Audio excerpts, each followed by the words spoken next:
ক্রীড়া হলে পেশা, পরিবার পাবে ভরসা। কথা আর কাজে মিল রাখল বর্তমান সরকার। ১২৯ অ্যাথলিটকে ক্রীড়া কার্ড দেয়া তারই প্রমাণ।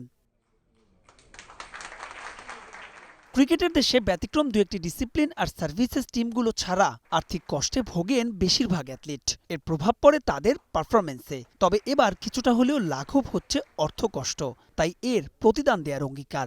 এর মাধ্যমে ভবিষ্যতে অনেক ভালো ভালো কম্পিটিশন আরও সামনে দেখতে পারবেন। আর ইন্টারন্যাশনাল রেজাল্ট আমি মনে করি অনেক বেশি করে এখন থেকে আসা শুরু করবে ইনশাল্লাহ। খেলোয়াড়রা তাদের নিজেদের প্রফেশনটাকে এখন চোখ বন্ধ করে তাদের প্রফেশন হিসেবে নিতে পারবে এবং সেই মুহূর্তটা আমার মনে হয় চলে এসেছে। এতে করে আমাদের যে পিচের পাইপলাইনের যে আর্চাররা আছে বা প্লেয়াররা আছে তারা আরও বেশি আত্মবিশ্বাসী হবে এবং সামনের দিকে আগানোর চেষ্টা করবে এবং আমাদের সাথে প্রতিযোগিতা আরও বেশি শক্তিশালী হবে। প্রথম ধাপে ১২৯ জন ক্রীড়া কার্ড পেলেও শিগগিরই এই সংখ্যা ছুবে ৫০০। এই তালিকায় আর্চারি, বক্সিং, সুইমিং, জিমন্যাস্টিক্স, অ্যাথলেটিক্সের পাশাপাশি জায়গা পেয়েছেন ইয়োগা বা প্যারা ইভেন্টের অ্যাথলিটরা। স্বপ্ন তাদের আরও সুদূরে।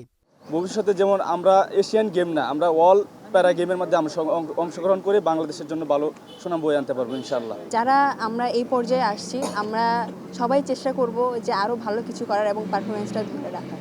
এই কার্ড শুধু পরিচয় নয়, এটি ক্রীড়াবিদদের মর্যাদা ও ভবিষ্যৎ নিরাপত্তা নিশ্চয়তা দিবে। ওয়ার্ড ভিত্তিক মাঠ তৈরি ও মাঠ দখলমুক্তকরণের লক্ষ্যে প্রধানমন্ত্রীর কার্যালয়ের নির্দেশনা মোতাবেক সারা দেশে প্রতিটি ইউনিয়নে ৩ একর জমি অধিগ্রহণপূর্বক মাঠ নির্মাণের জন্য কার্যক্রম শুরু করা হয়েছে।